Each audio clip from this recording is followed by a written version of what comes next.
बिस्मिल्लाहिर्रहमानिर्रहीम। अस्सलामु अलैकुम नाजरीन, आज की वीडियो में हम जिस अजीम शख्सियत का तज़किरा करने जा रहे हैं वो अजीम शख्सियत है अब्दुल्ला शाह गाज़ी रहमहुल्लाह की, जिनको इस्लामी तारीख़ में सिंध की सरज़मीन पर रूहानी बसीरत का अमीन तसव्वुर किया जाता है।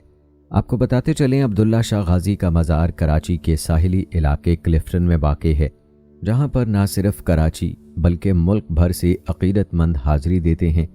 अब्दुल्ला शाह गाज़ी के बारे में ये मशहूर है कि उनकी दुआओं और करामात ने शहर को समंदरी तूफ़ानों और दीगर कुदरती आफात से महफूज रखा हुआ है। सिंध में उनका मकाम सूफ़ी रिवायात की अलामत बन चुका है और उनकी दरगाह फ़िरका वाराना हम आहंगी और मोहब्बत के पैगाम की तबलीग का मरकज़ है। उनकी ज़ात सिंध की सूफियाना तारीख़ और लोगों की ज़िंदगियों में अमन और मोहब्बत के असरात का एक पायदार मज़हर है। हज़रत अब्दुल्ला शाह गाज़ी रहमहुल्लाह की करामात क्या हैं, आपका ताल्लुक़ किस अजीम ख़ानदान से है, आपकी शहादत का वाक़या क्या है और समंदर तूफ़ानों को रोकने के बारे में लोगों का क्या अक़ीदा है, तमाम तर तफ़सीलात आज की वीडियो में शामिल की जाएंगी। लिहाजा वीडियो को बग़ैर स्किप किए आखिर तक लाजमी देखिएगा। नाज़रीन, आपको बताते चलें कि हज़रत अब्दुल्ला शाह गाज़ी 98 हिजरी में हज़रत मोहम्मद नफ्स ज़किया के घर मदीना मुनव्वरा में पैदा हुए। रिवायात के मुताबिक आपका सिलसिला नसब 5वीं पुश्त में हज़रत अली रज़ियल्लाहु ताला अन्हो से जा मिलता है और आप हसनी व हुसैनी सादात में से हैं। आपका शजरा नसब हसन रज़ियल्लाहु ताला अन्हो की निस्बत से यूं मनकूल है: अबू मोहम्मद अब्दुल्ला अल अश्तर बिन सैयद मोहम्मद नफ्स ज़किया बिन सैयद मोहम्मद अब्दुल्ला बिन सैयदना इमाम हसन मुसन्ना बिन सैयदना इमाम हसन बिन सैयदना अली अल-मुर्तज़ा रज़ियल्लाहु ताला अन्हो, और माँ की जानिब से हुसैनी हैं। हज़रत सैयदा फ़ातिमा सुग़रा बिन्नत हज़रत इमाम हुसैन रज़ियल्लाहु ताला अन्हा का निकाह हज़रत इमाम हसन मुसन्ना से हुआ था। रिवायात बताती हैं कि आप हज़रत इमाम मूसा काज़िम रहमहुल्लाह से उम्र में 3 साल बड़े और इमाम जाफ़र सादिक रहमहुल्लाह से उम्र में 15 साल छोटे थे। तलवार चलाने और ऊँट सवारी में आपका सानी नहीं था, इसलिए आपको अल-अश्तर यानी अच्छा ऊँट चलाने वाला कहा गया, जो कि आपके नाम का जुज़्व बन गया। रिवायात के मुताबिक आपकी तालीम व तरबियत आपके वालिद के ज़ेरे साया हुई। आप इल्म हदीस में महारत रखते थे, इसलिए आपको मुहद्दिसीन में भी शुमार किया जाता है। आप में इल्म के ऐसे जौहर मौजूद थे कि आप इल्म की ताबानियों से अर्श ता फर्श बका नूर थे। आपका ताबई होना भी मुमकिनात में से है, चूँकि बाज़ रिवायात के मुताबिक आपके ज़माने में कई सहाबा कराम रूए ज़मीन पर मौजूद अपने इल्म के नूर बिखेर रहे थे। रिवायात बताती हैं कि आपकी पैदाइश का ज़माना बनु उमैया की हुकूमत का आखिरी दौर था। बनु उमैया की 92 साला हुकूमत ज़वाल पज़ीर थी। 92 साला दौर हुकूमत सादात पर जुल्म व जबर और बर्बरियत का सख्त दौर था। उमवी हुक्मरां अहले बैत अतहार को अपनी हुक्मरानी के लिए हमेशा ख़तरा समझते थे। हज़ारों सादात शहीद किए गए, हज़ारों जिला वतन, हज़ारों ने अपने आला नसब को छुपाकर गुमनामी की ज़िंदगी गुजारी। अलगर्ज़ बनु उमैया की हुकूमत के ख़ात्मे के बाद 132 हिजरी में अब्दुल्ला बिन मोहम्मद सफ़ाह पहला अब्बासी हुक्मरान बना और बगदाद अब्बासियों का दारुल सल्तनत बना। अब्दुल्ला बिन मोहम्मद सफ़ाह के इंतकाल के बाद उसका भाई अबू जाफ़र अब्दुल्ला अल-मारूफ़ अबू जाफ़र मंसूर मसनद इक़्तिदार पर बैठा। याद रहे कि मंसूर ने अपनी हुकूमत जमाने और लोगों के दिलों में अपनी हैबत बिठाने के लिए वो मुजालिम किए जो तारीख़ के खूनी औराक में किसी से कम नहीं। मंसूर ने खसूसियत के साथ सादात पर जो मुजालिम ढाए वो सलातीन अब्बासिया की पेशानी का बहुत बड़ा बदनुमा दाग है। रिवायात के मुताबिक 138 हिजरी में हज़रत अब्दुल्ला शाह गाज़ी के वालिद हज़रत मोहम्मद नफ्स ज़किया ने निज़ाम रिसालत व खिलाफत राशिदा की बहाली के लिए तहरीक का आगाज़ किया, जिसे तारीख़ में अलवी तहरीक के नाम से जाना जाता है। हज़रत मोहम्मद नफ्स ज़किया तक़वा व परहेज़गारी के लिहाज से नहायत मुमताज़ बुज़ुर्ग शुमार होते थे। हिजाज़ मुक़द्दस व इराक़ में हज़ारों अक़ीदतमंद इनकी आवाज़ पर लब्बैक किए हुए थे।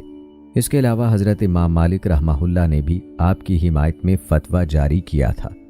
आपके वालिद 14 रमज़ानुल मुबारक 145 हिजरी में मदीना मुनव्वरा के शुमाल में जबल सिला के करीब अब्बासी फ़ौज का मुकाबला करते हुए शहीद हुए। روایات بتاتی ہیں کہ نفس زکیہ بہت شجاع تھا، فن حرب کے ماہر، قوی و طاقتور تھے۔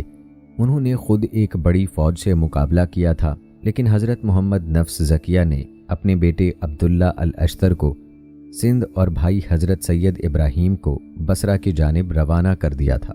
ناظرین، آپ کو بتاتے چلیں کہ تاریخی روایات کے مطابق حضرت عبداللہ شاہ غازی سندھ میں داخل ہونے والے پہلے سادات بزرگوں مبلغ تھے۔ البتہ اس پر بعض مورخین میں اختلاف پایا جاتا ہے۔ کہتے ہیں بصرہ میں سید ابراہیم کے ہاتھ پر ہزاروں لوگوں نے بیعت کی۔ بصرہ میں قیام کے دوران سید ابراہیم نے بڑی قوت حاصل کر لی اور آپ بصرہ سے کوفہ منتقل ہو گئے۔ کوفہ میں 1,00,000 افراد آپ کے جھنڈے تلے جمع ہو گئے تھے۔ بڑے بڑے علماء و فقہاء نے ان کا ساتھ دیا۔ روایات کے مطابق حضرت سید ابراہیم کو بھی منصور کے مقابلے میں شکست ہوئی اور سید ابراہیم شہید کر دیے گئے۔ منصور نے جنگ سے فارغ ہو کر ان لوگوں کی خبر لی جنہوں نے ان کے خلاف خروج میں کسی بھی طرح کا تعاون کیا تھا۔ ان کے ساتھ سختی سے پیش آیا، کئی افراد کو قتل اور کئی کو قید و بند کی سزائیں اور کئی کو کوڑے مارے، جن میں امام اعظم ابو حنیفہ نعمان بن ثابت بھی شامل تھے۔ بعد ازاں ابو جعفر منصور نے امام اعظم کو قید میں زہر دے کر شہید کروا دیا تھا۔ جہاں تک بات ہے حضرت عبداللہ شاہ غازی کی، تو آپ کوفہ سے ہوتے ہوئے سندھ میں ایک تاجر کی حیثیت سے پہنچ چکے تھے۔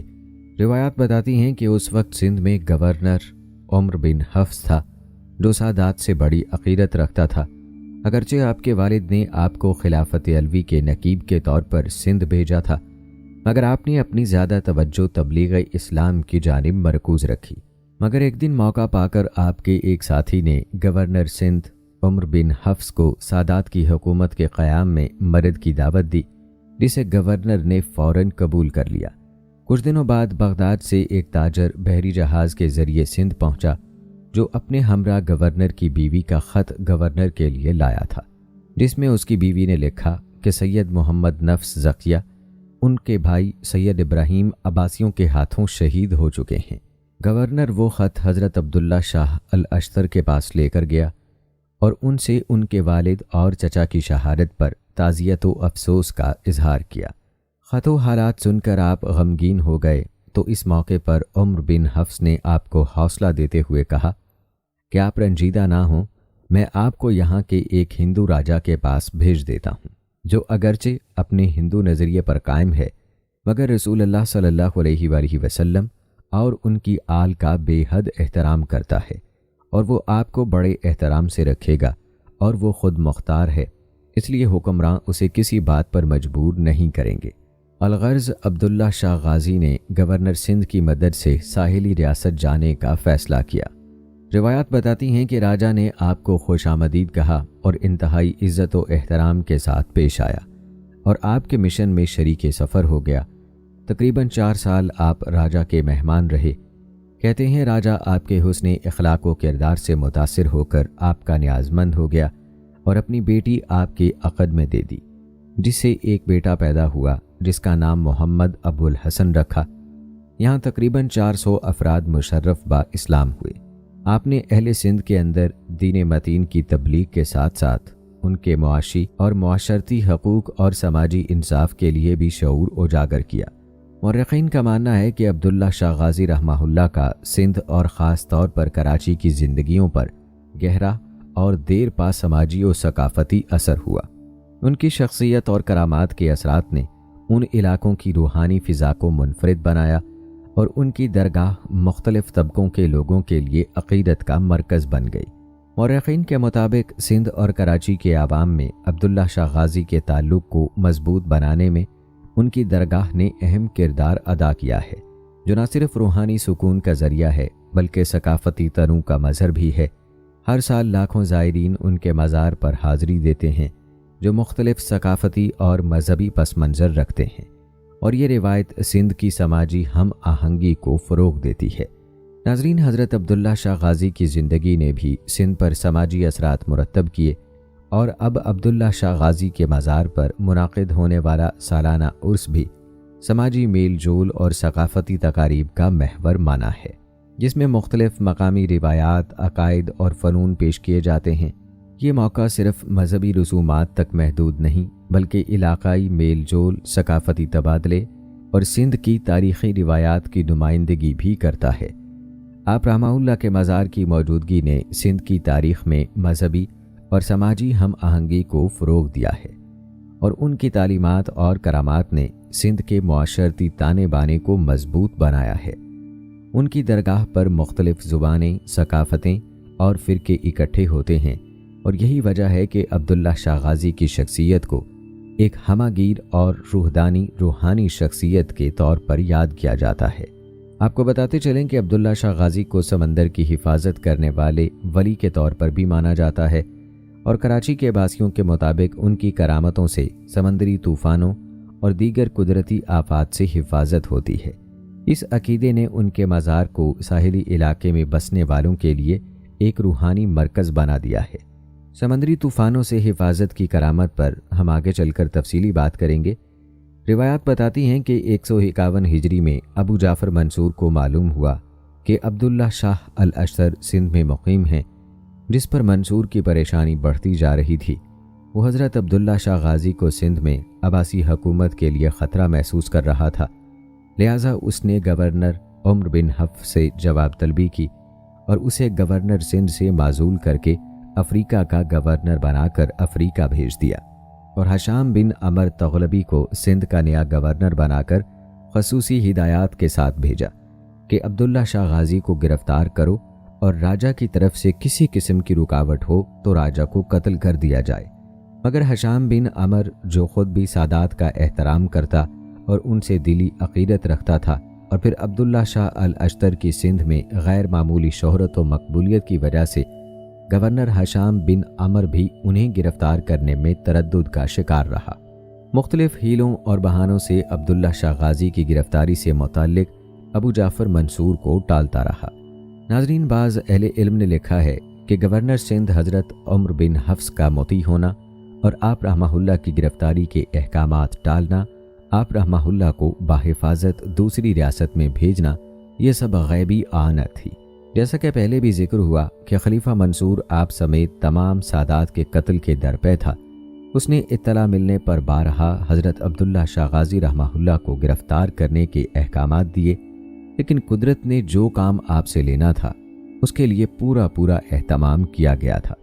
ایک ایسا گورنر سندھ میں متعین تھا جو آپ کی تعظیم کرتا تھا اور کسی قیمت پر آپ کو تکلیف نہ پہنچانا چاہتا تھا، بلکہ ان نیک بخت گورنر یعنی عمر بن حفص نے آپ کے ہاتھ پر بیعت بھی کر لی تھی اور در پردہ آپ کی حمایت کرتا تھا۔ روایات بتاتی ہیں کہ ان دنوں میں سندھ کے ایک اور علاقے میں بغاوت ہوئی جو کہ عبداللہ شاہ غازی کے قیام کے قریب کا علاقہ تھا، لہٰذا گورنر حشام بن عمر نے اپنے بھائی صفی بن عمر کو اس بغاوت کے کچلنے کے لیے بھیجا۔ کہتے ہیں عبداللہ شاہ غازی بمائے مریدوں کے سیر و شکار پر نکلے ہوئے تھے۔ صفی بن عمر لشکریوں کے ہمراہ اس علاقے میں ٹھہرا ہوا تھا۔ دور سے عبداللہ شاہ غازی کی سواریوں سے اٹھنے والی گرد سے اس کے دل میں خوف پیدا ہوا کہ دشمن کا لشکر آ رہا ہے۔ سپاہیوں کو حکم دیا کہ لڑائی کے لیے تیار ہو جاؤ۔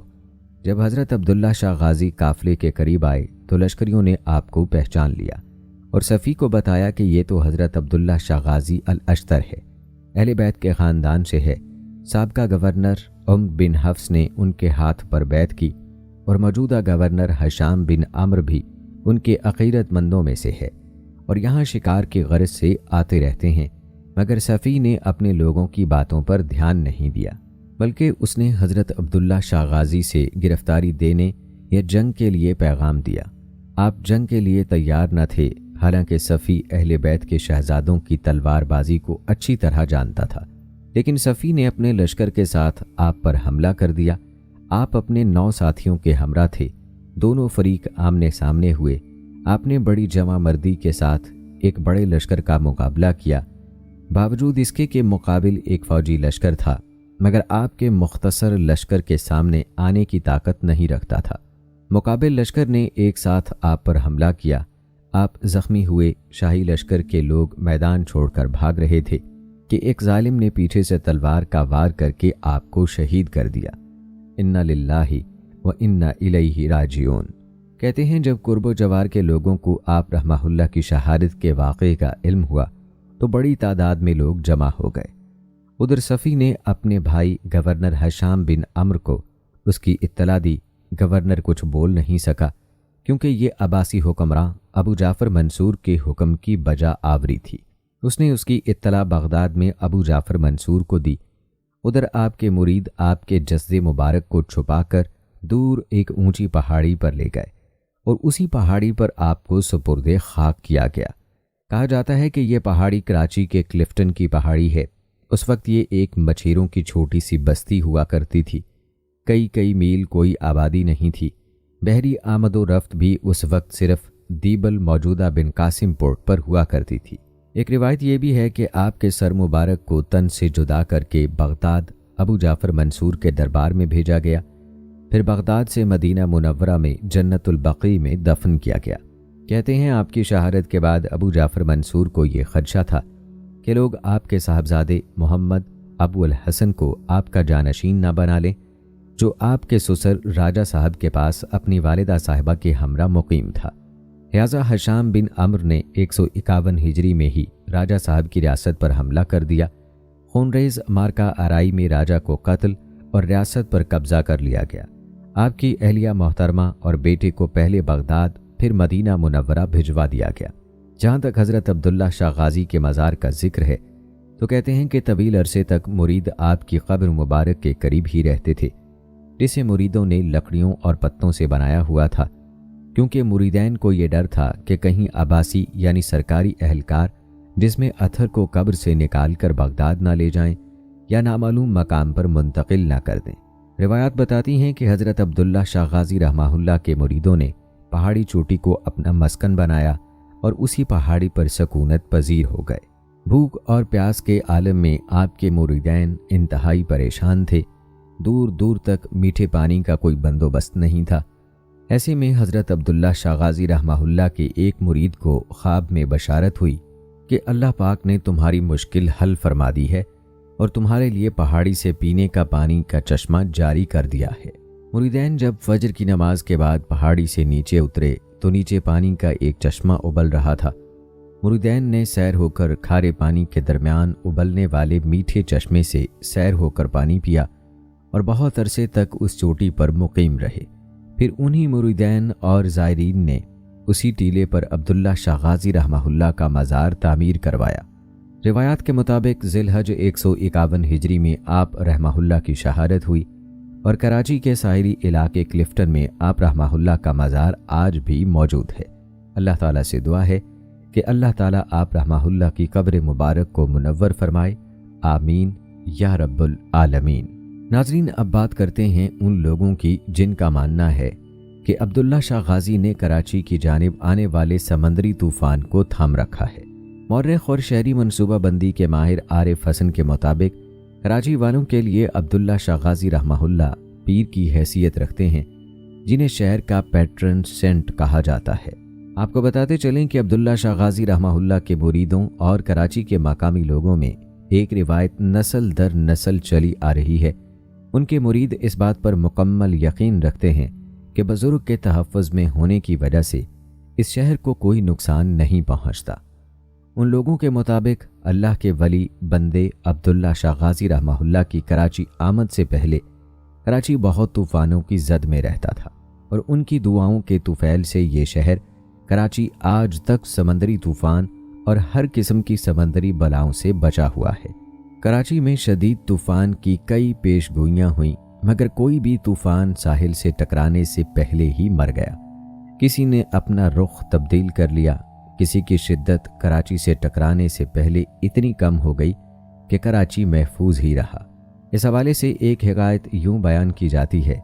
कहते हैं सन 760 ईस्वी का एक दिन था जब समंदर किनारे मछेरों की एक छोटी सी बस्ती में हर तरफ अफरा तफरी का आलम था। खौफ व दहशत के मारे लोगों के चेहरों पर हवाइयाँ उड़ती दिखाई दे रही थीं।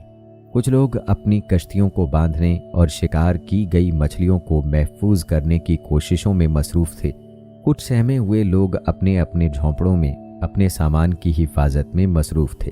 उनकी नज़रें बार बार कभी सामान इकट्ठा करने पर और कभी दूर समंदर के ऊपर उठते हुए गहरे और खौफनाक काले बादलों की तरफ जाती थी। गो के उन मछेरों ने तमाम उम्र इन्हीं समंदरों में मछलियां पकड़ते और कश्तियां चलाते गुजार दी थी, मगर उन्होंने कभी हवा और समंदर का मिजाज इतना ख़राब नहीं देखा था जितना आज नज़र आ रहा था। आसमान का रंग बता रहा था कि अगर ये तूफ़ान साहिल से टकरा गया तो ये पूरी बस्ती तहस नहस हो सकती है। रिवायत है कि तूफ़ान के आसार देखते हुए कुछ बुजुर्ग मछेरे मिलकर अब्दुल्ला शाह गाजी रहमहुल्लाह के मज़ार पर पहुँचे और अल्लाह के इस नेक बुजुर्ग की कब्र पर हाज़िरी देकर अल्लाह से दुआ की कि ये तूफ़ान ख़त्म हो जाए। एक रिवायत ये भी है कि ये बुजुर्ग उस वक्त हयात थे, कुछ दिनों के लिए यहीं ठहर गए थे।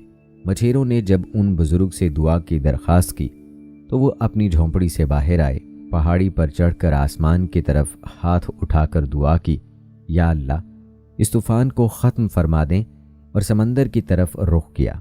आलम जलाल से समंदर की लहरों को देखा, हाथ से समंदर की तरफ इशारा किया और गरजदार आवाज़ में फरमाया, बस वहीं रुक जाओ। दूसरी रिवायत के मुताबिक मछेरों की दुआ के बाद एक गैबी आवाज़ आई थी। बहरहाल उन अल्फाज का सुनना था कि समंदर गोया ठहर सा गया, हवा के मुंह जोर घोड़े को जैसे लगाम लग गई, और फिर लोगों ने देखा कि कुछ ही देर में बादल छट गए और तूफ़ान ख़त्म हो गया। लोग हंसी खुशी अपने घरों की जानिब रवाना हो गए। नाजरीन, आपको बताते चलें कि हज़रत अब्दुल्ला शाह गाजी रहमहुल्लाह की दुआओं से तूफ़ान ठहर जाते हैं। ये रिवायत किसी मशहूर मुस्तनद किताब में तो मौजूद नहीं, अलबत्ता अब्दुल्ला शाह गाजी के अक़ीदतमंदों और कराची के मकामी लोगों में ये रिवायत नस्ल दर नस्ल चली आ रही है।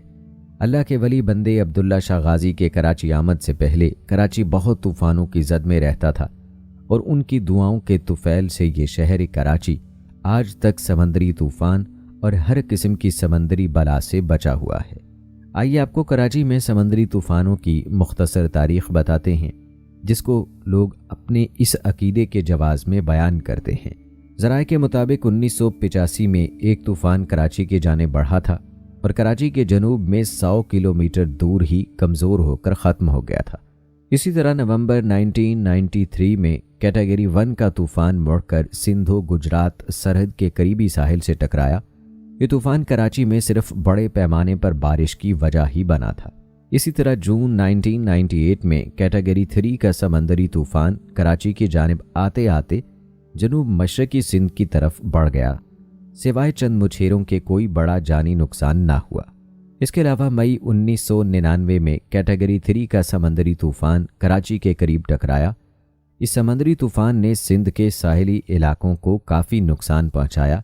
ये पाकिस्तान का रिकॉर्ड सख्त तरीन तूफ़ान था। इसी तरह अक्टूबर 2004 में उनील नामी साइक्लोन कराची और सिंध के साहिल की जानिब बढ़ा, मगर बाद में समंदर की तरफ वापस मुड़ गया और कराची में बस तेज़ बारिश का बायस बना। इसी तरह जून 2007 के अवाइल में गोनामी सुपर साइक्लोन से कराची महफूज रहा। जून 2007 ही में यमीन नामी एक समंदरी और हवाई तूफ़ान कराची के करीब से गुजरा। इसके अलावा नवंबर 2009 में फाइन नामी साइक्लोन पहले ही दम तोड़ गया और इसकी बाक़ियात कराची समेत सिंध के साहिल में तेज़ हवाओं का बायस बनी। और जून 2010 में फेट नामी साइक्लोन, जो कैटेगरी 4 का तूफ़ान था, कराची के करीब कमज़ोर पड़ गया। अलबत्ता तूफ़ानी हवाएं कराची में पहुंची। उसी साल नवंबर में जल नामी समंदरी और बादी तूफ़ान भी कराची पहुंचने से पहले ही दम तोड़ गया था और इसकी बाक़ियात की वजह से कराची और जनूब मशरक़ी सिंध में गर्द आलूद हवाओं के साथ बूंदाबांदी हुई थी। नाज़रीन, इसके अलावा सन 2014 में नेलोफर नामी साइक्लोन का रुख भी कराची की जानिब था, मगर ऐन मौके पर उसने अपना रुख मोड़ लिया था और कराची एक मरतबा फिर समंदरी तूफ़ान से महफूज था। नाज़रीन, आपने मुलाहिज़ा किया कि गुज़श्ता सदी के मालूम रिकॉर्ड्स इस बात की तस्दीक करते हैं कि इस सदी में कितने ही ख़तरनाक समंदरी तूफ़ानों का रुख कराची की तरफ हुआ, लेकिन अचानक ये तूफ़ान अपना रास्ता बदल कर निकल गए। कोई तूफ़ान साहिल से टकराने से पहले ही मर गया, किसी ने अपना रुख तब्दील कर लिया और ठट्ठा बलूचिस्तान या गुजरात के साहिलों से जा टकराया। किसी की शिद्दत कराची से टकराने से पहले इतनी कम हो गई कि कराची महफूज ही रहा। गुज़श्ता सदी के रिकॉर्ड के मुताबिक कराची के करीब समंदर में बनने वाला कोई भी समंदरी तूफ़ान या साइक्लोन कराची के साहिल से नहीं टकराया। अगर कुछ नुकसान हुआ भी है तो वो साइक्लोन के थम जाने से पैदा होने वाले आफ्टर इफेक्ट्स, तूफ़ानी हवाओं और बारिशों से हुआ है। नाज़रीन, याद रखें ये सब अल्लाह ताला की हिकमतें हैं, लेकिन बहुत से लोगों का ये मानना है कि कराची की इस हिफाजत में साहिल समंदर पर मौजूद हज़रत अब्दुल्ला शाह गाज़ी रहमहुल्लाह के मज़ार का किरदार है। आप रहमहुल्लाह के मज़ार की मौजूदगी की वजह से तूफ़ान कराची से नहीं टकरा पाता। नाज़रीन, कराची के लोगों के इस अक़ीदे के बारे में आप क्या राय रखते हैं, कमेंट में ज़रूर बताइएगा। नाज़रीन, आपने अब्दुल्ला शाह गाज़ी रहमहुल्लाह की ज़िंदगी का तफसीली तज़किरा मुलाहिज़ा फरमाया। याद रखें, अब्दुल्ला शाह गाज़ी रहमहुल्लाह की शख्सियत को सूफियाना सिफ़ात का एक नादिर नमूना समझा जाता है और उनके अंदर मौजूद बयान की गई सिफ़ात लोगों के दिलों पर अनमिट नकूश छोड़ गई है। उनकी सबसे नुमायाँ सिफ़त मोहब्बत और शफ़क़त थी, जो न सिर्फ़ अपने अक़ीदतमंदों बल्कि आम लोगों के लिए भी थी। सूफ़ी रिवायात के मुताबिक उनका क़ल्ब इंसानियत के लिए बेहद नर्म था और उनकी हर बात से आजिज़ी और इनकिसारी झलकती थी। हज़रत अब्दुल्ला शाह गाज़ी रहमहुल्लाह की दूसरी बड़ी सूफियाना सिफ़त सब्र और बर्दाश्त थी। कहा जाता है कि उन्होंने अपनी ज़िंदगी में कई मुश्किलात और मसाइब का सामना किया, मगर उनकी बर्दाश्त और सब्र की बदौलत उन्हें लोगों की बेपनाह इज़्ज़त मिली। उन्होंने हमेशा ज़ाहिरी दुनिया की मादी चीज़ों से बेनियाज रहकर अपने अक़ीदतमंदों को रूहानी बुलंदी और अल्लाह की कुर्बत की तरफ माइल किया। नाज़रीन, आप रहमहुल्लाह की एक और अहम सूफियाना सिफ़त सखावत और फयाज़ी थी। उनके मज़ार पर आने वाले लोगों को कभी खाली हाथ नहीं लौटाया जाता और उनकी फयाज़ी की रिवायत आज भी उनके दरबार पर जारी है। उनकी ये फयाज़ी न सिर्फ मादी लिहाज से थी बल्कि रूहानी लिहाज से भी लोगों को सुकून और तसल्ली फराहम करती थी। याद रखें, अब्दुल्ला शाह गाज़ी रहमहुल्लाह के अंदर सूफियाना सिफ़ात का जो हसीन इम्तजाज है, उसी ने उन्हें कराची और सिंध के आवाम के दिलों में एक ख़ास मकाम दिया और उनकी दरगाह आज भी मोहब्बत, अमन और इंसानियत की अलामत के तौर पर जानी जाती है। नाज़रीन, ये थी हमारी आज की वीडियो। कमेंट सेक्शन में अपनी राय का इजहार ज़रूर करें और बताएं कि आप अगली वीडियो कौन से इस्लामिक टॉपिक पर देखना चाहते हैं। आपकी कीमती राय हमारे लिए बहुत अहमियत रखती है। जाने से पहले वीडियो को शेयर ज़रूर करें, चैनल को सब्सक्राइब करके बेल नोटिफिकेशन को ज़रूर ऑन कर लें ताकि लेटेस्ट अपलोड होने वाली वीडियोस का नोटिफिकेशन आपको बर वक्त मिलता रहे। मुझे अगली वीडियो तक इजाज़त दें। फ़ी अमानिल्लाह।